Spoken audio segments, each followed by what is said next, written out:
Dukun atau biasanya dikenal juga dengan istilah orang pintar adalah seseorang yang memiliki kemampuan supranatural. Kemampuan ini membolehkannya melihat sesuatu yang tidak kasat mata. Dukun banyak dikenal karena kemampuannya dalam ilmu sihir dan pengobatan. Di Indonesia sendiri ada beberapa dukun yang menjadi terkenal berkat kemampuannya. Tetapi tidak jarang ada dukun yang berhenti dari profesinya karena alasan tertentu dan memilih bertobat serta berubah haluan ke profesi yang lain. Siapa sajakah dukun-dukun itu? Yuk kita simak daftarnya di bawah ini.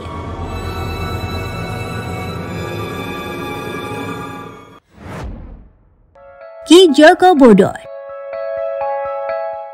Kalau berbicara tentang dukun yang terkenal di Indonesia, nama Ki Joko Bodo pastinya akan langsung terngiang ya.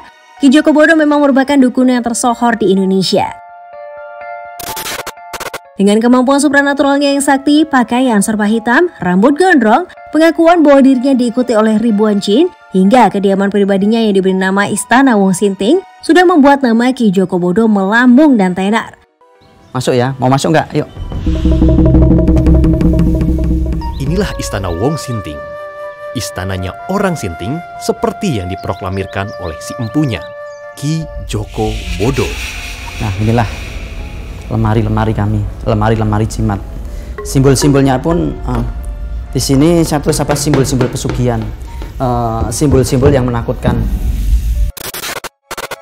Tapi bagaimana nasib dukun paranormal yang nyentrik ini sekarang ya? Kini Ki Joko Bodo sudah meninggalkan dunia perdukunan dan berhijrah setelah mendapatkan hidayah ketika berada di Tanah Suci Mekah. Setelah berhijrah, Ki Joko Bodo memendekkan rambutnya, memotong kumis dan janggutnya, serta mengucapkan 2 kalimat syahadat. Asyhadu an la ilaha illallah. Asyhadu an la ilaha illallah. Wa asyhadu anna Muhammadar Rasulullah. Wa asyhadu anna Muhammadar Rasulullah. Saya bersaksi. Saya bersaksi. Tidak ada Tuhan. Tidak ada Tuhan. Selain Allah. Selain Allah. Dan saya bersaksi. Dan saya bersaksi. Nabi Muhammad. Nabi Muhammad. Utusan Allah. Utusan Allah. Barakallahu lana. Kini dirinya berprofesi menjadi seorang pemandu wisata religi di Yogyakarta. Ponari, dukun cilik viral yang kini jadi komika.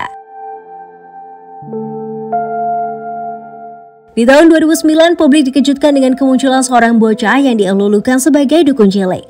Bocah itu bernama Ponari dan dia sangat terkenal kala itu. Untuk menyembuhkan seseorang, yang perlu dilakukan Ponari adalah mencelupkan batu yang dikenal sebagai batu petir yang senantiasa dia genggam ke dalam air minum yang dibawa oleh pasien. Batu itulah yang dipercaya memiliki khasiat menyembuhkan berbagai macam penyakit. Pasiennya datang dari penjuru tanah air, bahkan ada yang sampai jauh-jauh datang dari Singapura demi bisa berobat kepada Ponari.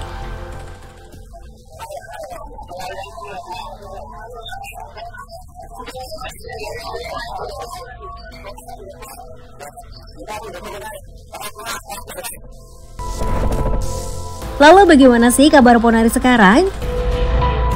Melalui video dari kanal Ricky Asenti yang sempat mengunjungi Ponari di rumahnya di Jombang, Jawa Timur, Ponari telah tumbuh dewasa dan sudah lama meninggalkan dunia perdukunan. Setelah ketenarannya redup di tahun 2011, Ponari yang sudah tumbuh menjadi pemuda dewasa bekerja sebagai pekerja borongan dan mendapat upah sebesar Rp23.000. Akhirnya kan sempat redup tuh, sempat kerja gitu kan ya. Sempat kerja apa terakhir? Sempat ke pabrik pernah. Kerja pabrik. Yang kemarin terakhir dibayar berapa? Triplek. Oh, triplek. Berarti kan. 23.000. Hah? Kerja 23.000 gajinya? Seminggu borongan gitu. Oh, kerja borongan ya. Kini Ponari tengah menggeluti profesinya sebagai seorang komika dan mencoba peruntungannya di dunia stand up comedy di bawah arahan komika Firman Singa.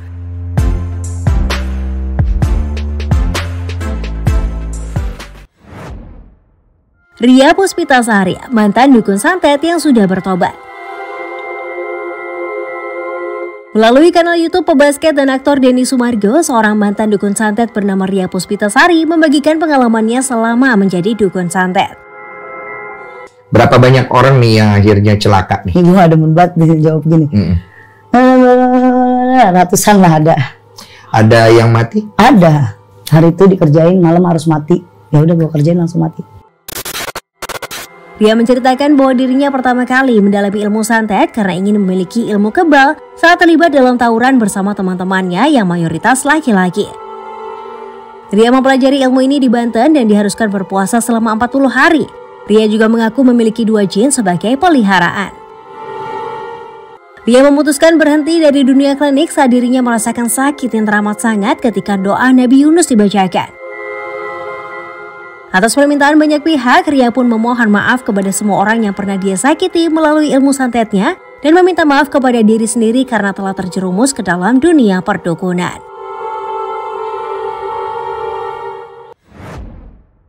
Vera Setiawan, mantan dukun dan paranormal yang kini jadi penginjil. Mantan dukun lainnya yang kini telah bertobat dan mengubah hidupnya adalah Vera Setiawan. Vera telah menjalani praktek kedukunan dan paranormal selama 20 tahun, berbekal kemampuan indera keenam yang dimilikinya. Selama bertahun-tahun, Vera membantu masalah-masalah supranatural para kliennya. Kembali lagi kita jumpa dengan Ibu Vera Setiawan, mantan paranormal selama 20 tahun. Dari umur 11 tahun saya indigo. Vera mulai bertobat saat dirinya mendengar ayat Alkitab yang menyinggung tentang pandangan Tuhan tentang ilmu hitam dan orang-orang yang terlibat di dalamnya. Vera pun mulai mempelajari Alkitab dan memutuskan untuk meninggalkan dunia perdukunan yang mendapat tantangan keras dari keluarganya.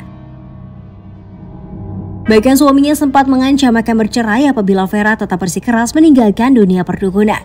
Sekarang Vera telah menjadi seorang penginjil dan berhasil membujuk suaminya untuk bertobat dan menjalani hidup yang lebih baik. Firman itu berkuasa. Akhirnya suami saya itu detik lagi marah mau ceraikan saya, bisa stop. Oke. Dan akhirnya suami saya bilang mau baptis. Oke.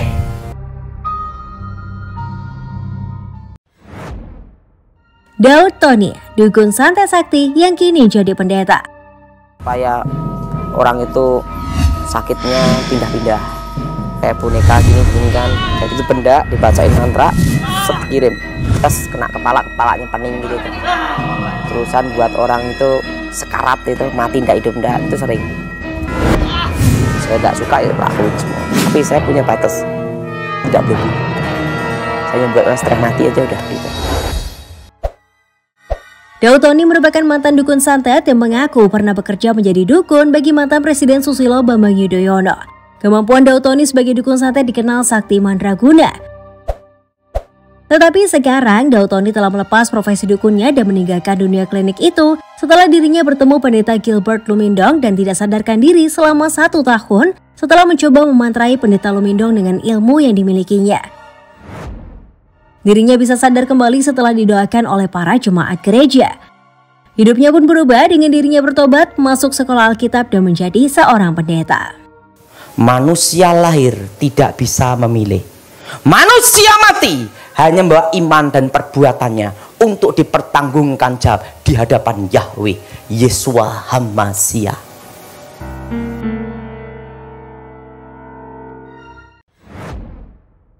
Nah itu tadi deretan dukun dan paranormal Indonesia yang telah bertobat dan hidupnya berubah drastis. Terima kasih ya sudah menonton dan sampai jumpa lagi.